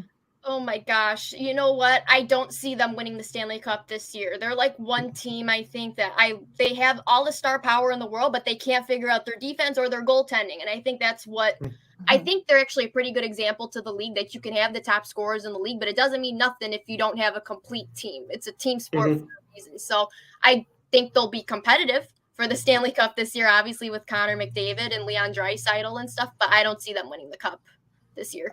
Oh boy, do you see any of the Canadian teams? Because it's been about over 30 years since a Canadian team has won the Stanley Cup. So do you think anyone has a shot? Like maybe Toronto, which would be the first time for them in years, and Montreal. I know they were close to making the playoffs last year. Do you see any of the Canadian teams perhaps maybe making some noise? I honestly do think Toronto. I think out of all the Canadian teams, I would probably say Toronto is the best chance, and that's just my opinion. They're one team that to me is flawless on paper. Maybe their goaltending is could be a little better, but honestly, I think they got the team to do it. And I think that's been their problem, is I think they have the team to do it, but they've never been able to put it together. So I do think they have a good chance this year. I really do actually like their team a lot this year with Max Domi and Tyler Bertuzzi. I think they've added some really good players, and especially Matthew Nyes, that one rookie who I think is really good. So, yeah, I think they got a good chance. They're probably the one Canadian team I think has the probably closest chance of winning the cup. Staying with the Eastern Conference, Brooke, of course, Pittsburgh and Washington both missed the playoffs last year. Of course, I know Alexander Ovechkin had a death in the family last year, and that was part of it. And, of course, they struggled with goaltending. I'm talking about the Washington Capitals. Do you see one of both of those teams making the playoffs this upcoming season? The Capitals, to me, have kind of been on a downslope for a bit now, and I think last year kind of showed it. I still think the Eastern Conference is pretty loaded. So I think they'll have their work cut out for them for sure. But obviously with Alex Ovechkin and Nicholas Backstrom and TJ Oshie, I guess you can't always count out the Capitals, but I think they'll have a harder path this year. The Penguins, I do think will make it. I think it was kind of a fluke that they did not last year. And I know that the Blackhawks, I think, kind of sealed their fate last year. With a great tank win. Yes. Exactly. So, yeah, I thought that was kind of fluky, so I'll be surprised if they don't make it. I know they got kind of an older team, but they still got talent, so I'll be surprised if they don't. What about the Kraken? Sid knows how much I love that Seattle Kraken team. They were able to. They made it all the way to the conference. Excuse me, made it all the way to the conference finals last year, and I think they could kind of be sort of like they're no longer the hunter. They're now the hunted. So what do you think about the Kraken chances going pretty far this year? Oh, I like the Kraken a lot too. I'm with you. I just think they're such a fun team. Again, I thought they probably even overplayed kind of their maybe expectations last year. I don't know if many people had them getting past the Avalanche. So and that was me. That was during my when I did my Stanley Cup bracket, I did not. So I think they could only get better. So that was, I think, was a good kind of showing last year. So I'm really excited. I do think they have the team to go pretty far this year, especially with Matty Beniers taking another step. They still got Jordan Eberle, Andre Burakovsky, just all those players. I really like their depth. I do think maybe they need like one really like prime scorer, but overall I like their team a lot and I like their potential. Okay. Last question from me, Brooke, before we spring you. How did you get started in writing about the Blackhawks for the hockeywriters.com? And where did that passion come from, not just for watching sports, but for watching hockey in particular? So my dad actually grew up playing hockey. He's always loved hockey. I got two brothers, but they never actually played hockey. But my dad always had the Blackhawk games on, and I never really got into it, I don't think, until high school-ish, around high school, where I really kind of learned the game, and he kind of taught me a lot about the game. And what's funny was I think I got more into it in 2013, when the Blackhawks won against the Bruins. I was really intrigued, honestly, by the whole sport itself, the travel, the play. And that's kind of what kind of got me into it at first, which is kind of funny. But with the hockey writers, that was kind of, I think, just I think it was almost like a calling, because I was on Twitter one morning. It was like 8:00 in the morning, and I saw this thing, or kind of like about looking for writers. And at first the Blackhawks team was full, but I figured I would reach out and ask anyways. And sure enough, I kind of sent in some writing samples of some places I had written before. And that's kind of how it came together. So I think a lot of it was really by chance, and I'm really lucky and fortunate that it played out that way. Yeah, I've listened to some of you guys' podcasts. You guys, I heard the hockey preview, especially as you guys said. You guys are all really good and really knowledgeable. So again, Brooke, I'm sure we'll have you on, during the season. Absolutely. So where people can find you on, social media and all your writing, all the podcasts you guys do, all that other good stuff. Yes, so you can find the Blackhawks Roundtable. I think we are on Spotify and also on YouTube. And you could also find me on Twitter at Brooke_Lofo. That's on the screen. I'm usually the most active on there. And you could also find all of my articles at thehockeywriters.com. I post pretty weekly at this point.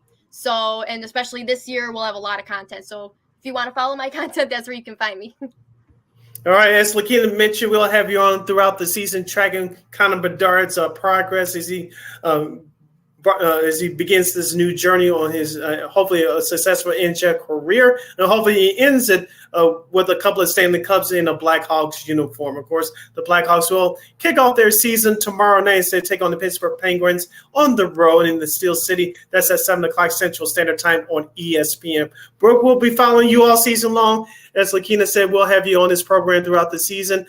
Great job today making your debut here on Second City Sports. Much continued success, and we'll talk to you again soon. Thanks, yes, Brooke. thank you so much for having me. No problem. Right. Stay safe. Take care. Yeah. All right. That was a lot of fun, Sid. So let's go to Yes. let's talk some. Of course, that was Brooke Laforno from the Hockey Writers, and in the podcast. So, like I said, you can catch all this stuff right there, all over their social media. So great content. Hopefully, we'll have a couple of her colleagues on there as well. So. We'll see, but we're definitely gonna have her back on to talk some hockey with us now. This is the Second City Sports on Chicago. Lakeena McGee, Sidney Brown with you. Got a few more minutes left, so let's talk some hoops, some preseason games. Came out yesterday. The Bulls played the Bucks. Again, I didn't watch a lot of it, Sid. I mean, I was kind of glued to the NFL game, so I really didn't get a chance. Yeah, it was on at noon yesterday, so yeah. The big time in there. But they did lose to the Bucks, 105-102. They didn't look too bad, I guess you could say.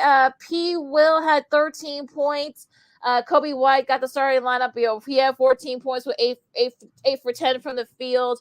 So kind of again, it was like sort of a typical preseason game. I mean, they actually looked pretty good. They actually shot the three very well. 37%, which look, we know how bad this team was from three last year. So they showed a little bit of promise there. So again, no Giannis for the Bucks. Of course, it's a preseason year. I think he really plays a preseason anyway. But look, I mean, they look pretty impressive. They look 102 points. I mean, pretty solid. Yes, it was pretty solid by this Bulls team. Of course, they were more efficient with their passing early, and they were more efficient with their three-point shooting as well. They had, I believe, 19 three-point attempts in that first half. Of course, you mentioned Kobe White getting that start. I'm not sure that he's the starting point guard for this team going forward. We saw that experiment a couple of years ago, even though it was a much different team than it is now. But Javon Carter and Torrey Craig are expected to be difference makers this year, Lakeena. So we'll see if Billy Donovan, he didn't announce whether he's going to keep Kobe White as the starting point guard as their next preseason game is Thursday. If he's going to start him, or will he start Javon Carter or Ayo Dosunmu? So we'll see about that. But the Bulls looked better offensively. I know Nikolai Vucevic, hopefully, he wasn't much involved in the game playing yesterday because most of the stars, except for P. Will, played 17 minutes exactly. So you want to rest him up, be fresh when the bell rings in a couple of weeks against OKC. But hopefully, as we'll talk about it again, as we preview the season in a couple of weeks, we'll talk about it again. I'm sure that hopefully you can get Nikolai Vucevic more involved in this offense for the Chicago Bulls because it's been non-existent for the last couple of years. And we know that he's one of the best passing big men in the league. And once you get involved in the offense, that's going to make things that much more better for Zach LaVine and DeMar DeRozan in particular. It'll be interesting to see what happens. But again, I mean, the good news is for Billy Donovan, they got a lot more shooters to play with, so he can kind of maneuver things as you will. So it'll be interesting to see what happens with that. So sports media news. I meant to ask Brooke about this, but I didn't get a chance to. ESPN is going to be doing like a red zone style, like NHL. Like I saw that, yes, on ESPN2 starting in a couple of weeks. Not this week, but in a couple of weeks on October 24th on ESPN2. All 32 teams will be in action. So John Victor Cross will be hosting kind of like a NFL red zone. I don't know if he'll need bathroom breaks like Scott Hansen, but there'll be some play. They kind of played around with Twitter when the news came out. But I actually like this idea. Sid, what do you think? I like it too. It gets more fans involved in the game. If they do it right, they can introduce new fans into the game as well. So, like you mentioned, all 32 teams are going to be involved. Hopefully, Connor Bedard for the Blackhawks will do something special, and they can catch it live. And then, like I said, it could potentially expose the game to new fans, and you can sell the game as well. And you sell the new stars like Connor Bedard and not Taylor Hall, but Connor Bedard and Connor McDavid, I should say, to new fans as well. And they could get used to some of the teams that they probably never heard of before, or they've heard of, they just never followed it closely like we do. So hopefully this could be a great thing. ESPN pulls this off right. Yeah, it's also, like I said, it's all in the presentation. So, going to be a lot to kind of, unpack there, as well as, well, I mean, look, of course, you got the Blackhawks and the Penguins, you got the Predators and the Lightning. They're going to be facing each other 4:30 on ESPN and ESPN Plus. Also, too, you got the Kraken and the reigning Stanley Cup champion of Vegas Golden Knights on ESPN and ESPN Plus. I'm sure you're gonna have all the ring ceremonies, all the pomp and circumstance and stuff. So it just should be a lot of fun. Vegas are gonna go all out. So that's your schedule for tomorrow night. There's gonna be a lot of partying and crap table shooting and all the other good stuff and fireworks and all that other stuff. As they'll put the Stanley Cup banner from last year up in the rafters. Yeah, should be interesting there. And on Wednesday you got the Canadiens, about the Big Six. On the Canadian side, you got the Canadiens and the Maple Leafs. Then at 6 o'clock on NHL Power Play, and you got the Senators and the Hurricanes also on Wednesday. The Blackhawks coming into a second game of back-to-back. This will be on TNT as they go on the road to face Boston, Winnipeg, and Calgary, Edmonton and Vancouver, and the Avalanche and the Kings. That's going to be the second game of that TNT Wednesday doubleheader. Yes, I cannot wait to watch the TNT coverage because they have the best now pregame show, in my opinion, Yes. on the air with Paul Bissonnette, of course, Rain Gretzky, Anson Carter, of course, Liam McHugh leads that pack hosting that on TNT. I cannot wait to watch that tomorrow. You know they're going to have a lot to say about Mr. Connor Bedard, despite what he does not do tonight tomorrow night, I should say, in Pittsburgh. Yeah, I'm sure Wayne's gonna be raving about him, so it'll be interesting. Oh yeah, happens with that. Anything else before we disperse, or do you want to do Old School TV Monday, or do you have a show in? Oh yes, I do have a show. Yeah, if you're ready, I don't know how I'm going to handle it, but this is this show kind of made its mark on my birthday over the weekend, so it's a sort of kind of an anniversary thing. So I'll kind of get into it. It'll all make sense. Okay. All right, we will salute the Old School TV music program. All right, we won't get a copy strike, but it's American Bandstand, abbreviated AB. It was an American music performance and dance television program that aired regularly in various versions from 1952 to 1989. It was hosted from 1956 until its final season by Dick Clark, who also served as the program's executive producer. It featured teenagers dancing to top 40 music introduced by Clark, at least one popular music act over the decades, running its gamut from Jerry Lee Lewis to Run DMC, usually appeared in person to lip sync one of their latest singles. Artists would sing naturally to the studio audience over a background of their own disc, while viewers at home would hear only the original recording. Freddie Cannon holds the record for the most appearances on the show at 110. The show's popularity helped Dick Clark become a media mogul and inspired a similar long-running music programs such as Soul Train, which we saluted on this program before, and the British series Top of the Pops. Clark eventually assumed ownership of the program through his Dick Clark Productions company. A previous host of American Bandstand, it was started by the original host in Philadelphia, Bob Horn, Lee Stewart, Tony Amarella. Of course, Dick Clark took over, as I mentioned, in 1956, and the syndicated, not the syndicated version, but the cable version in 1989 on USA was hosted by comedian David Hirsch in 1989. Yes. And the last episode on USA was on my birthday, October 7th, 1989. And if I can find that quote real quick, Lakeena, because no one knew that show was gone off the air. I'm talking about on USA. David Hirsch said this, and I quote, "Well, it's our last show here on Bandstand, and I really want to thank the viewers who have kept American Bandstand on the air all these years. Dear Clark, wherever you are, we miss you. I try my best to fill your shoes, and I hope that I lived up to what you were expecting of me. American Bandstand will be back someday, I assure you. I'm David Hirsch, and on behalf of American Bandstand, I bid you for the last time goodbye." That was on October 7th, 1989 on the USA Network, as that show moved outside to Universal Studios in Hollywood. Lakeena, you get salute the program, trash the program. The floor is yours. I'm not gonna trash it. I mean, look, it was great for we saw the early days, and we saw the various TV program about it. Look, there was a time when unfortunately they didn't have a lot of black artists on that show. It wasn't until Chubby Checker and the Twist that became he became the first guy to be shown on, first black artist to be shown on Bass, and there was an influx of Motown and all the other black music. He's actually one of to their credit, they were actually one of the first shows to actually show hip hop artists, believe it or not. So people they remember, because remember we talked about it when we honored Soul Train. Soul Train didn't Don Cornelius unfortunately kind of wanted to stay away from the hip hop artists, but it wasn't until Bandstand started showing it.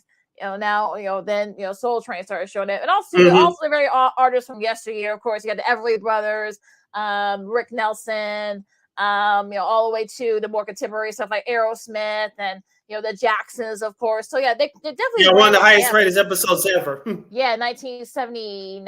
I think that's the year when that show aired, but because that was back when they had the little joke. It's on YouTube. They had a little joke where they had the cop, and it was hilarious. But it's on YouTube. Just Google American Bandstand, the Jacksons, 1979. You'll thank us later. But yeah, I mean, it was sort of like, of course, their first prince was 1970. That was their first prince. So you saw they were on every couple of years.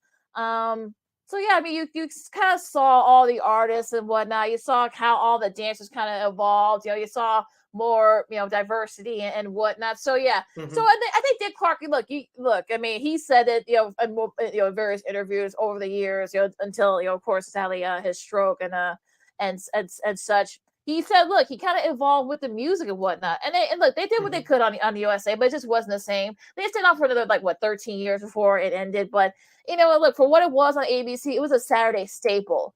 It came on, in between, the cartoons and whatnot. So you kind of peeked in to see what was going on. So it was a great Saturday morning show that kind of, sort of paved the way and actually launched a lot of musicians, hundreds of music artists. Yes, they did. A lot of clips that you can catch on YouTube, Lakeena. Just a couple of nuggets and tidbits before we close out. Of course, Prince made his television debut on American Bandstand with that world famous interview. It was almost like he was playing charades, and Prince. I know he was trying to be cool about it, but he was a very private guy. He just wanted to play his music. But that was one of the reasons why he didn't do much interviews until later on in his life before his untimely passing in 2016. Remember that famous Rolling Stone interview he gave several years later after that Bandstand interview. He said he felt so embarrassed he didn't want to do that ever again. But he made his debut on that program. Remember Madonna? She sang how that early 1984 her career took off. Of course, you mentioned about some of the hip hop artists that appeared on that show. I think the first rap group was Run DMC. Of course, Curtis Blow was on there. And the Beastie Boys were on there. Were on there. A few other acts as well. But remember, Lakeena, here's a couple of other historical facts. During the 86-87 television season, that show was cut down from an hour to a half hour because of other programming at the time, college football in particular. And then, of course, during the 87-88 television season, it went into syndication for 1 year, of course, in 1989. April of 89, went to the USA cable network. And of course, it ended on my birthday, October 7th, 1989. So it went through its changes. Of course, they got competition, not just from Soul Train, but from Friday night videos, MTV. Just started at the time, BET. And of course, VH1, which started in 1985. So American Bandstand was the first of those dance programs to really, their ratings suffered because all those other programs I just mentioned that was taken up, becoming popular just about overnight. And I think, look, they did what they could to kind of keep up with that, but unfortunately, it kind of just kind of went out. But look, you go all the way back to the 50s, the Delphonics, the Beach Boys, to the 60s, Mamas and the Papas, and then Cass Elliot when she went solo, and also during the disco era, of course, you had the Bee Gees and so look, there were a lot of artists, and look, their credit kind of ran the gambit from the 50s all the way till in 1989 when it aired its first run. So look, the Gap Band, AHA, they're just all some of the one-hit wonders. Of course, they had Fleetwood Mac. Just so it kind of ran a gamut of all the top artists from back then, and they kind of look, if you were on Bandstand, you made it. New Edition, that was their first TV appearances on American Bandstand. I saw a clip with them not too long ago. 14, 15. I think Ronnie was the oldest at the time. He was 16. So everyone was just going through puberty. So make it feel old. They're Hall & Oates, I think it was 77. Well, that was their first appearance. Made their first appearance on Bandstand. It was in the late 70s. Foreigner, same thing in the late 70s. So NXS. Oh, that was one of my favorite bands ever. NXS. Real quick, what's your favorite NXS song? Oh shoot! Oh crap! They had so many. I Need You Tonight. I'll just say that because that's the first song that's on my head. But yeah, they had so many great hits. Michael Hutchins, God rest his soul. I like that too. Even though they did cross over to the black charts, into black territory. I know that I think they still do it now with VO1-3's Friday Night Dance Parties. They used to play that a lot, at least up until a few years ago. But my favorite NXS song is "Give Me What You Need." That's my second favorite. But "Give Me What You Need," "Give Me What You Need." That's my second favorite. But my number one, and I didn't know this until later, there was a political song, "Suicide Blonde." Especially at the beginning, we hear that, no pun intended, that fake Stevie Wonder harmonica player. You beat that intro. Come on, man. Yes. They definitely kind of infused a lot of I remember Michael Hutchins said in the interview that, look, he grew up listening to a lot of those Stevie Wonder and a lot of the R&B. That's kind of where they got the fusion from some of the songs that they did. So yeah, that's kind of how that kind of like, that's why. Look, I became a big fan of NXS, even the earlier. So like you said, it was kind of more of like an adult alternative band. They kind of kind of mixed it with a little bit more pop. So there you go. Yeah. So look, they're basically a whole list of artists that were on Bandstand to be for us to count. But look, John Mellencamp, Jack and Diane. That was the song that he sung on there. So yeah, there was like so many. Ray Parker Jr. of course. Ghostbusters, a one hit wonder. Yes. Pebbles. Just so many like kind of ran the gamut. And look, Lou Rawls. I mean, there's so many to name. Just so many to name. Of course, Smokey Robinson. Both as a solo artist and of course when he was with the Miracles. So yes. Rockwell. Again, look. I mean, just so many artists, and I don't know if a show like that could work nowadays because with Spotify and Amazon Music and all the other ones. I don't know if a show like that could work. Of course, TRL deserves credit. We'll honor TRL at some point. That kind of was sort of the last that big music showcasing music from artists from all genres. So right. Yeah.